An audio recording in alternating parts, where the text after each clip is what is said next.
Recording progress now. All right, guys, thank you so much for joining us. My name is Mizanur, aka Mizan. I'm from Harrow and Brent Palestine Solidarity Campaign, and also like a co-member of the Stop the JNF campaign. We wanted to do this. We at Harrow and Brent PSC wanted to organize this event to create more awareness about the fact that when it comes to COP26, we have a charity that is involved in COP26 or invited to COP26 that is involved in the ethnic cleansing of the Palestinians in Palestine, and it plays a very big role in sustaining apartheid in Palestine as well. So we want to basically obviously create more awareness about this, and also kind of mobilize and galvanize people against to get them to join the demonstrations against COP26 because of some of these organizations that have been involved. Obviously, as advocates for Palestinian rights, you know, some of us might have heard of the JNF, might know a little bit about the JNF, but might not know how they are involved, and also the charity status that they have in the UK. So it's very important that we organize this event just to create more awareness, and also let people know about COP26 and how they can campaign against what is going on in COP26. So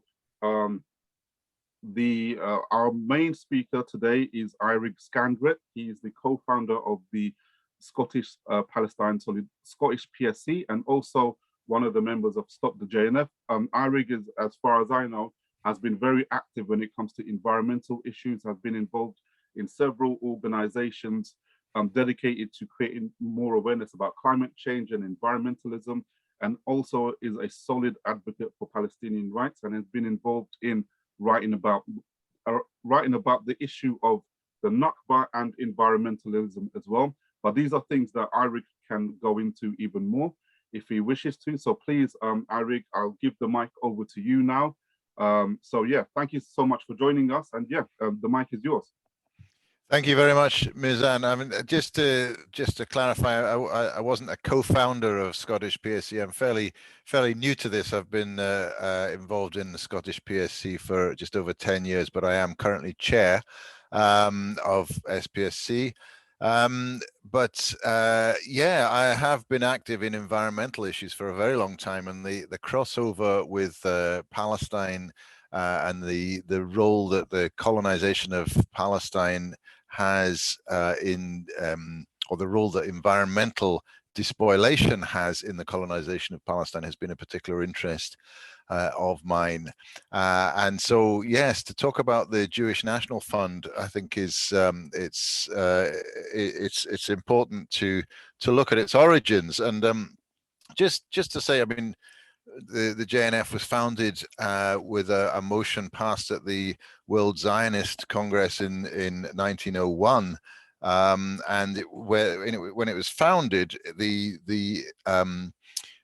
decision makers, the main decision makers of the JNF, in the Articles of Association, the members of the association, and I'm drawing very much on research that was carried out by Walter Lane and Uri Davis.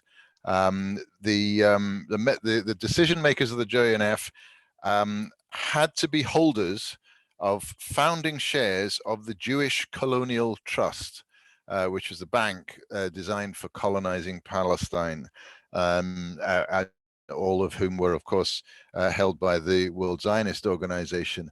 And in its early establishment, there was it was to be registered in Britain, although the World Zionist Organization wasn't particularly based in Britain, but they decided to register it in Britain and considered that it might be a charity, and their legal advice was that it couldn't be a charity, because it says if the purpose of the fund, as stated in the resolution of the Zionist Congress, is to promote the return of the Jews to Palestine through purchasing land there and leasing it to Jewish settlers, we cannot state that the purpose is charitable within the framework of British law. So it was very clear right from the very beginning that the purpose of the JNF was the colonization of Palestine. And you know, I suppose in fairness to it, at least it was honest. That's what its purpose was. It was upfront. That's the aim was to take land through various means, purchase it or obtain it in various ways, entirely for the Jewish people. So in other words, the Palestinians were to be evicted and replaced with Jewish settlers from elsewhere. At least that was a kind of honest stating of what the intention was. Today, if you look at the JNF's website, the Israel-based JNF, it says it's Israel's largest green organization and the oldest green organization in the world. So it is now regards itself as a green organization, an environmental organization. I mean, quite apart from that being you know, even if it was a green organization, it would still be a lie, because the various other green organizations are considerably older than it. The Royal Society for the Protection of Birds was established in 1889. So it's clearly untrue from that, many points of view. But the extent to which what's interesting about that statement is the way that it likes to portray itself as a green organization, as an environmental organization, even though its origins, it was clearly a colonial organization. Its purpose was colonial. And as Mizan said, the implications of that has particular implications today, because it attends regularly the annual conferences of parties to the Framework Convention on Climate Change, which was set up in 1992 by the United Nations. And of course, this year, the Conference of Parties, the 26th COP, will be held in Glasgow in Scotland, and the UK is the co-chair with Italy of the conference. So the JNF is recognized by the United Nations as an environmental NGO with observer status at the Conference of Parties. So its green credentials are now quite an important part of what it does, but of course its purpose continues to be the colonization of Palestine, and we've been made aware of that even more explicitly in recent times, when it has the organization has explicitly said that it will take land in the West Bank. I mean, it has taken land in the West Bank in the past, but now it's very upfront and explicit that it is taking land for the purposes of illegal settlements. And in also recent times, it has been involved in the expulsion of, or the attempted expulsion of Palestinians in East Jerusalem, in Sheikh Jarrah, in particular, which triggered the resistance across the Palestinians in the territories occupied in 1948, as well as the West Bank and Gaza. So how did this environmentalism come about? I'm quite interested in that. I'm just going to show a few images, if you like. This is, just give me a minute to share the screen.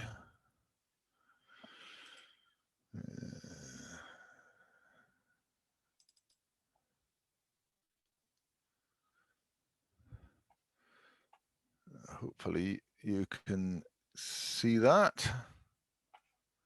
Yeah, we can see it. You can see it. Good. Okay, well, that's an image from 1935 that the JNF used to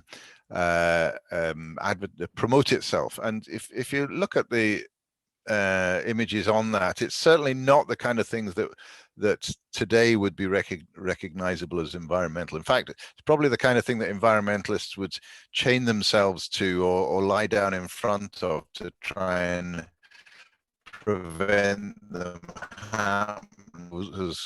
driving roads through mountains, destroying vegetation, explosions for quarrying, and so on. So its imagery, certainly in its early days, was not environmental.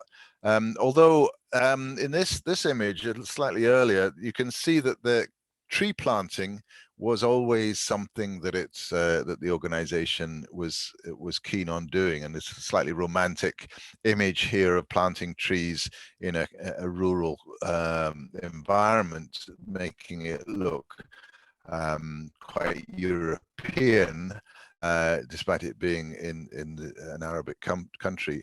And of course, the planting of trees was always a component of its fundraising activities and its propaganda activities, because it had branches in different parts of the world where there was it wanted to promote the Zionist aim of establishing the national home for the Jews in Palestine, and to plant trees as part of it. So the trees played a role in its imagery, in its propaganda. Another image here, which won't be able to see, but it's in Hebrew, it's very clear by the 1947 that it was celebrating its role as a colonial organization. It was very much saw itself in that role, and in 1948 saw itself as a component of the Zionist militias that were fighting against both the Palestinian guerrillas and the British colony, the British Mandate. So it saw itself as part and parcel of that project, and it wasn't until considerably later where it started to use imagery which was identifiable as environmental. It started to realize that actually promoting itself as a colonial organization ceased to be valuable for its propaganda value. And so the left-hand image here it's got a picture of a leaf, but what does the JNF do in Israel? It plants forests, but it also prepares the soil, drains swamps, builds roads through mountains and deserts, and prepares land for and employment for new immigrants. And then later on it is actually much more explicitly nothing protects the environment like peace. So its imagery was very much increasingly to see itself as an environmental organization. So we would now probably call that greenwash, the way that its purpose as a colonial organization was masked. It's worth mentioning that if you want to judge the JNF on its environmental record, then it does stand wanting. In the 1950s and 60s, it drained the Hula wetlands in the north of Palestine, which led to the extinction of 5 aquatic plant species and 2 fish species. And it was believed that it caused the extinction of a frog species as well, which has since been rediscovered. It's pushed very close to the age of extinction, the Palestinian painted frog, and caused a lot of ecological and hydrological damage in that process. They've since recreated some wetlands in smaller wetlands within the areas that was drained and converted to agriculture, and made them into a nature reserve, and promoted themselves as nature conservers despite all that historical damage. It was a location for migratory birds, Hula, moving between sort of northern Europe and Africa, an important stopping point, which was destroyed, and the lakes that have now been recreated have partially protected, reintroduced that space for migratory birds. It also has planted a lot of trees, forests, Judaizing the environment, making it look like Europe, where many of the the Jewish settlers had come from, using a mixture of either non-native species or species that were native but planted in ecologically inappropriate ways, sort of monocultures rather than the scattered trees that they would have been normally. It was involved in setting up Mekorot, the water company, which one of its early projects was the national water carrier, diverting water from the Sea of Galilee into central Israel, as it was, into the Negev or Nakab desert, and reducing the flow of water through the River Jordan to 4% of its flow, but virtually destroying the river and the river ecosystem. Its activities in the Nakab destroyed fragile Bedouin agro ecosystems and used toxic chemicals to try and drive the Bedouin off their land. So the JNF's record itself was very poor environmentally, but even if it got its act together and started to improve its environmental performance, essentially that doesn't get away from the fact that its ultimate purpose is ethnic cleansing. It was always set up to obtain land for the Jewish people in perpetuity. In other words, evicting the Palestinian people from their land, from working their land, and even where the land may be then sold by the JNF, because it was committed to it being held in trust for the Jewish people in perpetuity, it could never in the future be occupied by Palestinians. As was said here, the JNF has observer status at the Conference of Parties, the COP26.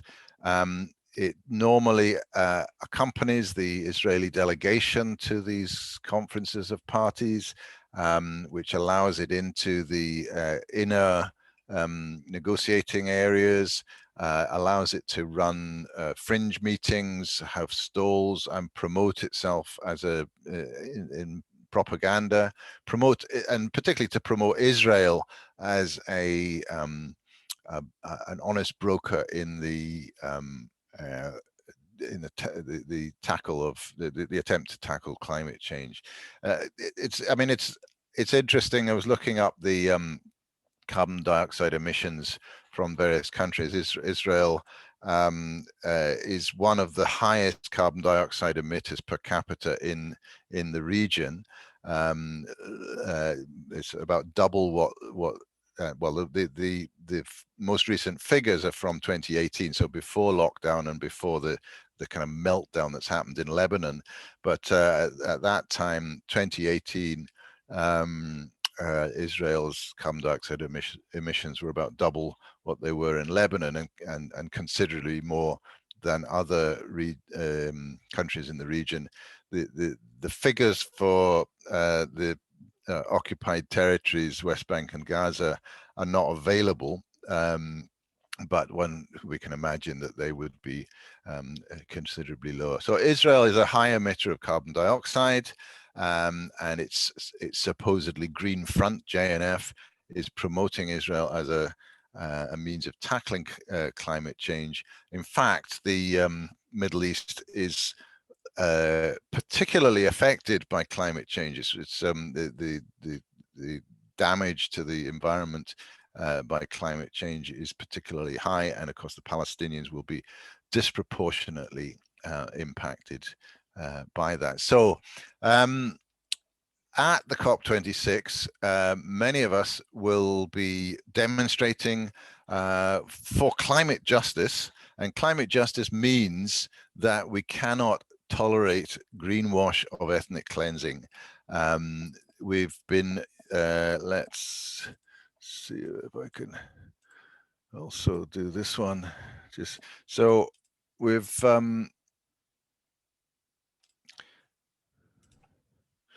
We've been coordinating, using coordinated imagery, and we would encourage you to use similar imagery for activities related to COP26. Of course, there's going to be a big march in Glasgow and a big march in London. I know I'm speaking to people primarily in London at the moment, and there will be a Palestine solidarity bloc, particularly focusing on the fact that the JNF is part of this, part of the COP26, but is also part of the problem of ethnic cleansing. So climate justice, not ethnic cleansing. Stop the Racist Jewish National Fund is the slogan that we're organizing around, and would encourage people to use that imagery on their placards and banners and so on. I know that PSC is mobilizing Palestine Solidarity Bloc in London at the Monument Tube Station, and in Glasgow at Kelvin Grove Park with the anti-racist bloc. So that's what we will be doing. Let's have a quick look at, sorry, I'm just moving things around my screen. That's what I'm looking for. So what we're also doing is a number of activities associated with that. The Global Day of Action, which is is on the 6th of November, right in the middle of the COP26. We're also organizing this is Stop the JNF, organizing an event in the People's Summit for Climate Justice, which is running from the 7th to the 10th of November.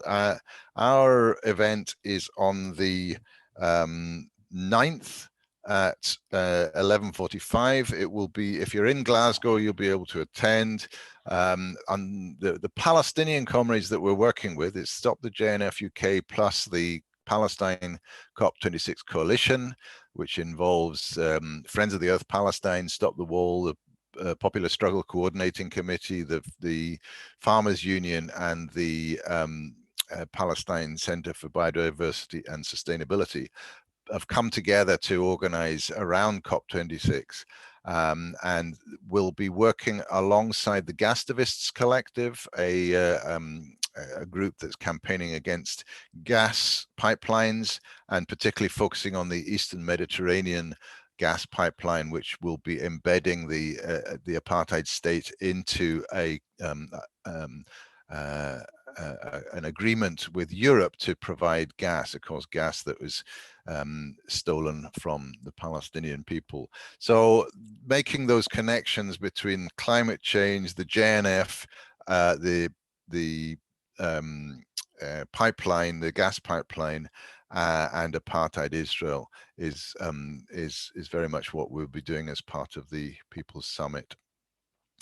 And the other things that we're doing is relaunching the Stop the Plant a Tree campaign. So there has been a Plant a Tree campaign in raising funds for tree planting in the West Bank for some time, and we're relaunching that because planting trees, raising money to plant trees, is a relatively easy thing to do. And some of the friends that you might have who maybe are not so active in Palestine but might be concerned, it's a relatively straightforward thing to do. Of course, planting trees in Palestine is inevitably a very political project. Since the JNF have been planting trees as political projects for over 100 years. What we're doing is planting trees as political projects as a confrontation of the settlers that are taking over the West Bank. So to plant a tree on a farm in the West Bank is to confront settlers and to be confronted by settlers and by the occupying army. And so activists will plant trees alongside farmers, Israeli solidarity activists, anti-colonial Israelis will join them, and in better times, internationals have often joined as well. Planting trees means that the settlers will uproot many of them, will set fire to many of them, will be violent to the farmers. But of course, the olive trees that they plant is the lifeblood of the Palestinians, and will the well-known Palestinian sumud, the resolution of Palestinians after their trees are being destroyed by the settlers, to keep going back and planting more and planting more and planting more, and refusing to be cowed by this intimidation. So planting trees in Palestine is a political act, and that's something else that's being relaunched as part of this. So that really is probably a bit of a summary of where we're at in terms of mobilizing against the JNF. The JNF, of course, is a charity in the UK, and there are many activities that are unrelated to the COP26 that is trying to point out that that ethnic cleansing and colonization are not actually charitable activities, as was recognized ironically by the JNF when it was first established, but which now seem to be under the continuing their greenwash by being a charity in the UK. So anything that can be done to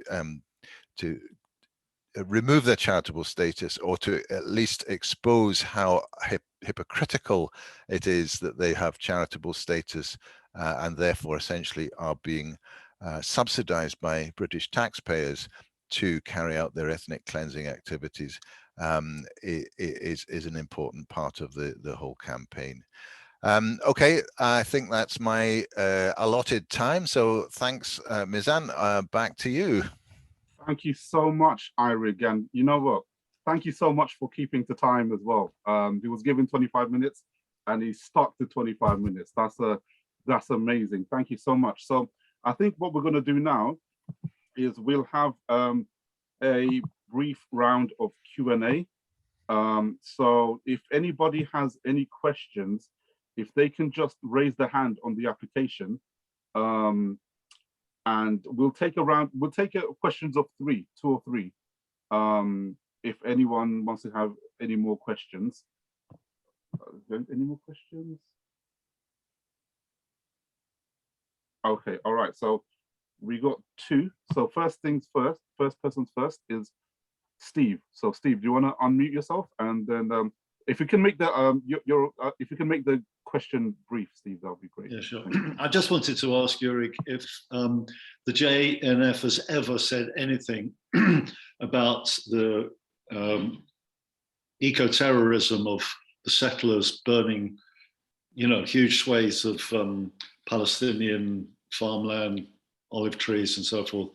Obviously backed up by the IDF. But has JNF ever had any position on that, or is it just completely silent?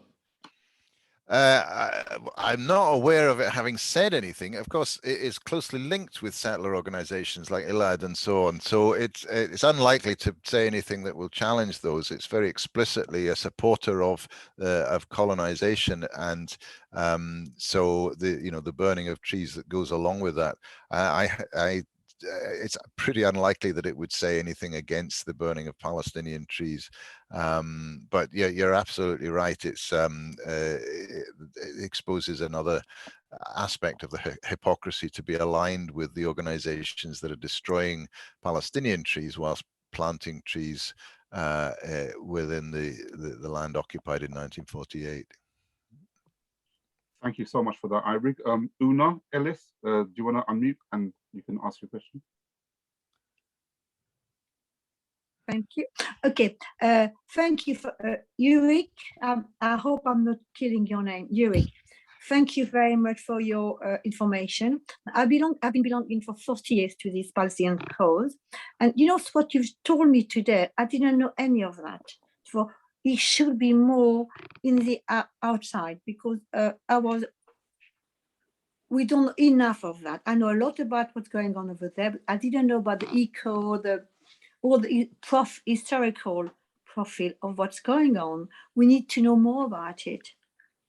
Yep. Because last year, before the COVID, I went to Palestine and we did put some trees, which obviously have been all burned down by the settlers. Yep. Therefore, I would love to know more about that. If you could send me more details, I would love to read about it. Yep. Well, fortunately, colleagues have provided links. So there's Mizan has put a link to the Plant a Tree campaign where you can find out more about that, where we're working with comrades in Palestine. And Michael Kamalovich has put the link to a declaration which we would encourage you all to sign, which says that the JNF should have no place in COP26. Keep the JNF out of COP26. So there are links there in the chat, and so yeah, I would encourage you to do that. And it's interesting what you say, not knowing so much about it, and I think that's probably true. A lot of Palestine solidarity activists don't know about the JNF. At the same time, a lot of environmentalists don't know about the JNF and the way that it uses greenwash to cover its ethnic cleansing. Now, in some ways, that's an opportunity because we can tell environmentalists about the colonization of Palestine and the JNF as an instrument in that. Thank you. Thank you so much, Irig and Una Ellis, for the question. Simon Wolves, yeah, you can go next. Hello, everybody. Simon Cardy here from Wolverhampton. Yeah, I'm not struggling. I kind of get the issues. It's I think people are kind of relatively new to the environmental issues. I mean, we all know about the water extraction and those sort of issues, but I suppose I'm just a bit concerned, and it takes a bit of unraveling, doesn't it? And the interest, I'm hearing for the first time the issues about the gas line and things like that. I'm just a bit concerned that it's going to be quite difficult to get over our message, because people sort of quizzing us will be saying, well, you're really here to campaign for Palestine and expose the JNF. You're not really. I can see some criticism I'm just trying to work out what we would say on the street and the demonstrations, as it were, about, facing some criticism. Well, you're not really here to promote the central issue, the concerns about the climate future, and I think it would be quite difficult to unravel these quite detailed, nuanced, they're quite. Do you know what I mean? They're quite difficult to unravel. They're not an easy story to explain in simple. I mean, I get the slogan is good, but I think if you're on the street explaining to people, saying, well, you're only here because, you're not here to promote blah, blah, blah. I can see it should be difficult to construct an argument very easily. So I just wonder whether you think that's a legitimate criticism, and how we might take it forward, as it were. Yeah. Or whether I'm just kind of completely missing the point. No, thanks. I mean, I think it is a criticism that will be leveled. Whether it's legitimate is another thing, but we have to prepare ourselves for that criticism. The civil society movement that has been mobilizing around COP26 as a coalition, it's COP26 coalition it's called, and it's environmental organizations, social justice organizations, trade unions, anti-racist organizations, who have all come together under that slogan of climate justice. And climate justice is quite deliberate, because it's not just about tackling climate change. It's about tackling climate change in a way that delivers justice, because if you tackle climate change in a way that sacrifices indigenous people, or sacrifices the global south, or sacrifices the kind of urban poor in the developed countries, that is not climate justice. So there is a legitimacy for us to be there. Hopefully we all believe in climate justice, whether it's our priority campaign or not. We want a future for the earth, but we want it to be in a way that delivers justice. It's not enough for the small colonizing elite to survive and the rest of us not to. So challenging the colonization of Palestine and the way in which the JNF is kind of using greenwash to promote the colonization of Palestine is a legitimate part of our story. In fact, it's the JNF that should be on the defensive. Why on earth are they there? Because all they're doing is jumping on the green bandwagon in order to cover up the crimes against the Palestinian people. So yes, it's an argument that you will hear, but I would say turn it back on the JNF. Why are the JNF there? They have no legitimacy in the climate debate because they're only there. Their purpose from the very beginning was always ethnic cleansing. Thank you so much for that question and that answer. That's helpful, yeah. Okay. Yeah, I also want to say today on the Novara Media's podcast streaming platform, they released their new episode called Planet B, which is about the Green New Deal.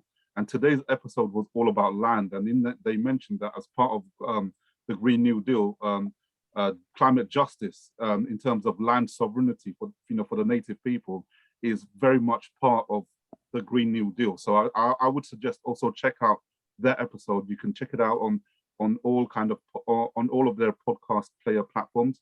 It's called Planet B, Everything Must Change. And this one's about land and land sovereignty. So thank you so much for that.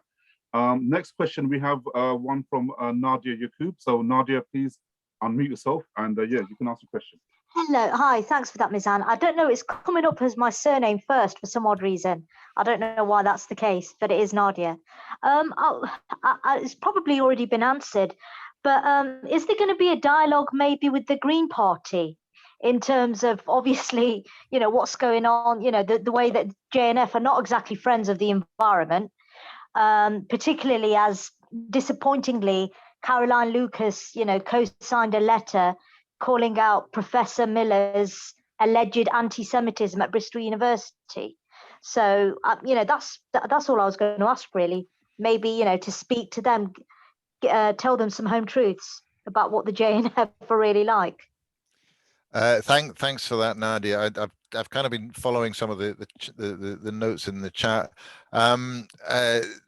I think it's important to call out the Green Party. It's worth saying that the Scottish Green Party is different, is a separate party from the Green Party of England and Wales, I'm not here to advocate on behalf of the Green Party, but I think there was a lot of pressure on the Scottish Green Party to sign up to the IHRA definition of anti-Semitism as part of the coalition that it has gone into in the Scottish government with the Scottish National Party. And in fairness to the Scottish Green Party, that they refused to do so. The Scottish Green Party is the only party in the Scottish Parliament that hasn't signed up to the IHRA definition and continues to have a pretty strong policy in support of Palestinian human rights. I say that perhaps overstating myself in that I was one of the key people who wrote the Scottish Green Party's policy on Palestine.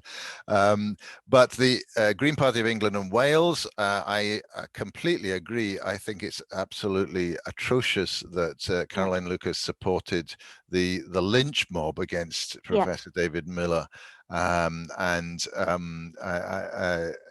David Miller, I know David quite well, and the way he has been treated has been absolutely appalling. But at the same time, I know he's fighting. He's fighting back. He's going to stand up to the appalling activities of Bristol University, and this is after the Bristol University's independent investigation by a QC found that that he had no case to answer. There was no anti-Semitism, there was no hate crime, there was absolutely no case to answer, but still Bristol University buckled under the pressure of the lynch mob. So it is appalling that Caroline Lucas went along with that. So I think holding her feet to the fire is a very important thing. And if anybody here is a member of the Green Party of England and Wales, to use whatever mechanisms you can to encourage them to support Palestine. Green parties across Europe, across the world, in fact, have very mixed records. There are some very good solidarity with Palestine, and there are some who are completely tied up with the Zionist cause. So it's a very mixed bag. And if the Green Party of England and Wales can take the side of Palestine, then that will be an important thing to do. Any leverage. COP26 is an opportunity to raise that. We will certainly be doing so with the Scottish Green Party, encouraging them to raise that issue. Brilliant. Thanks, Sorry. Thank you. Right, before I go into Stephen, I just want to say quickly, we do have a member of the Green Party here.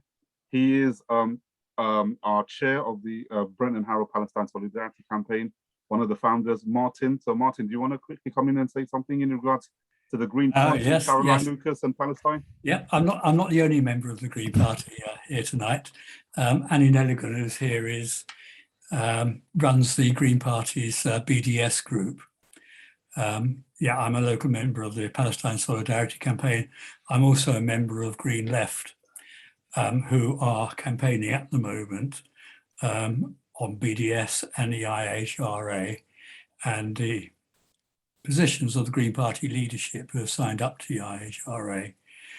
It's a strange situation we're in at the moment because, as you know, there's a lot of identity politics around at the moment, and it's caught up with that. We have what are called liberation groups within the Green Party, and one of those liberation groups is the Jewish Greens, who have been instrumental at the moment in trying to get the party to adopt the IHRA. Caroline Lucas signed up to the IHRA, but the party hasn't. And for, I think, 4 years running now, we've prevented motions saying that the party should sign up and use it in their disciplinary procedures and so on. They've not yet won. And it's about round 5 this weekend. 3 motions are up.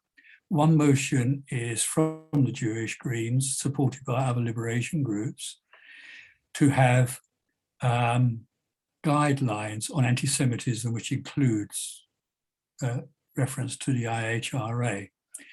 There's another resolution, which is saying the Green Party should campaign against the IHRA and promote the Jerusalem Declaration. And the third one is a motion which demonstrates how the IHRA is used to stop pro-Palestinian activism, and particularly on naming it as an apartheid state and a colonial settler state. So I'm going down tomorrow, so you're right on the eve of this battle, and we'll let you know how it goes. Good luck with that. Thank you. Thank you so much for that, Martin. So yeah, next up we have Stephen Tiller. Do you want to ask a comment or question? Yeah, I just wanted to follow up with about Simon's query, and just to say to Jurek, if he cared to talk a little bit more about indigenous people, because the whole green thing is about the way it's going to impact. And I mean, you're just getting numerous stuff from Brazil, in the Amazon basin. You're getting, even in, well, not even in Canada. In Canada, you're right on Vancouver Island, just near where my sister lives. You're getting, them cutting down native forests.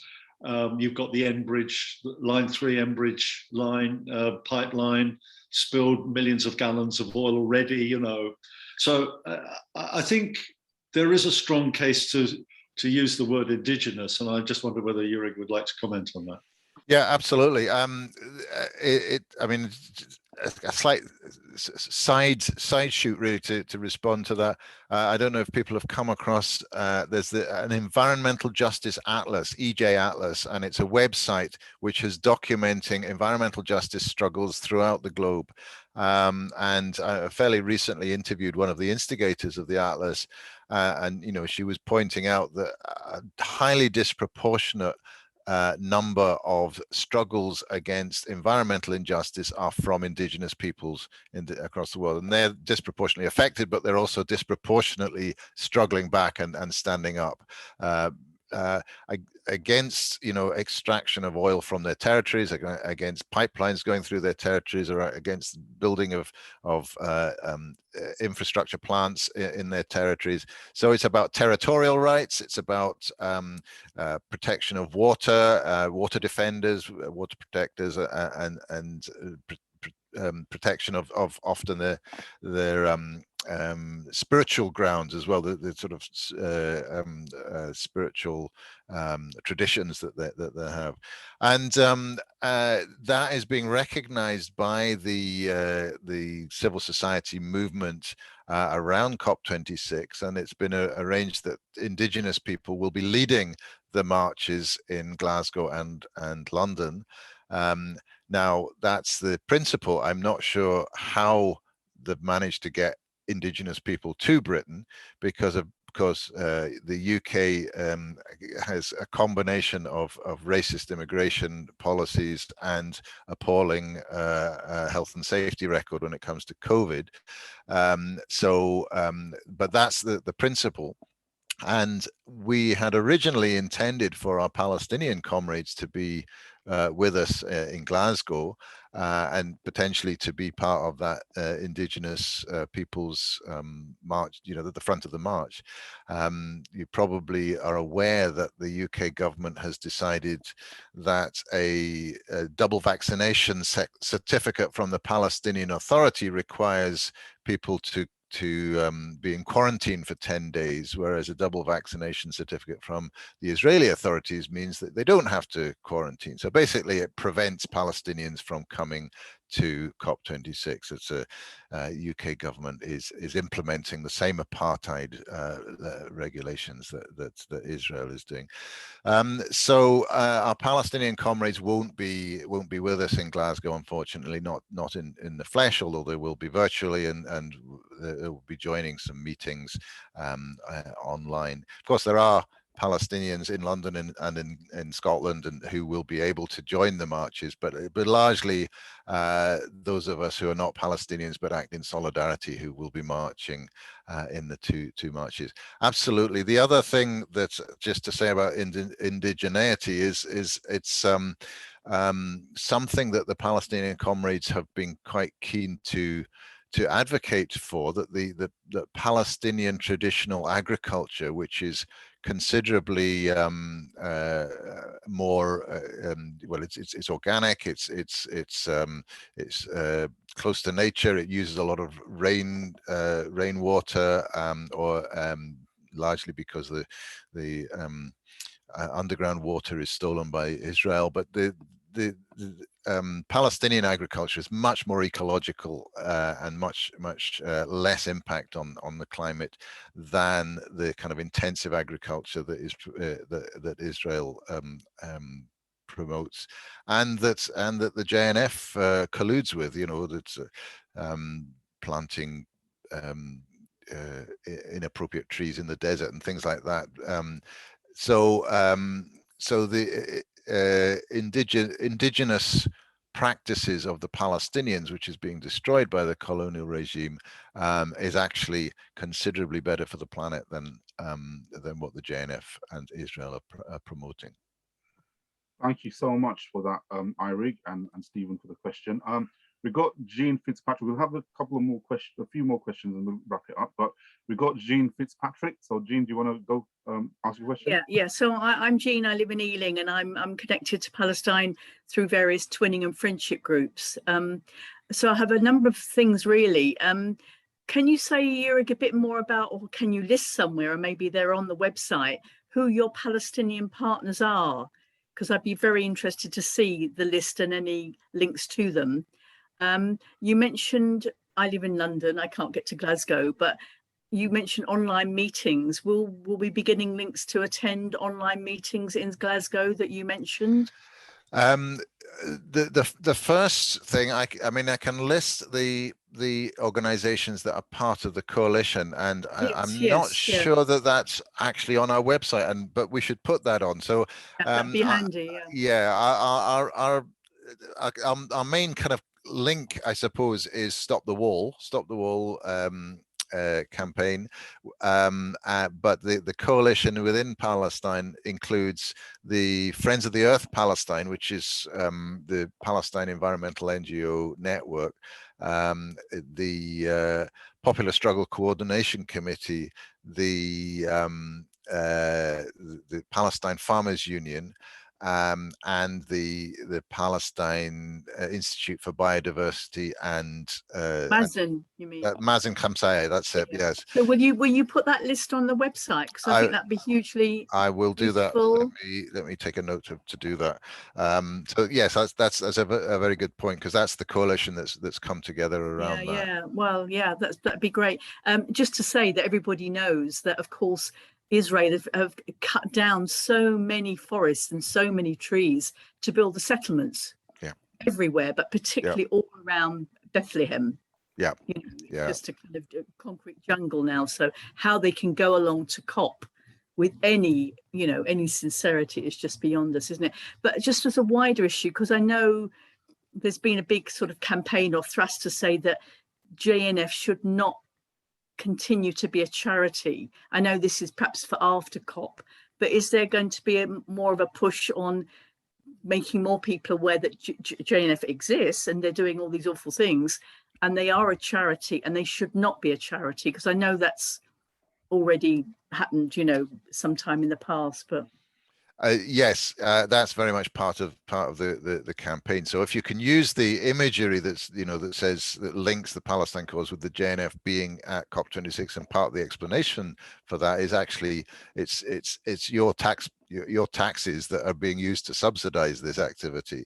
So that's going to be an important part of the thing. Incidentally, there's also a Scottish JNF, the KKL Scotland, they call themselves, and we also have a complaint against them to the Office of the Scottish Charities Regulators that's live at the moment. There's an investigation going on. So yeah, wherever the JNF exists and has charitable status, it's definitely worth pointing that out and complaining about it.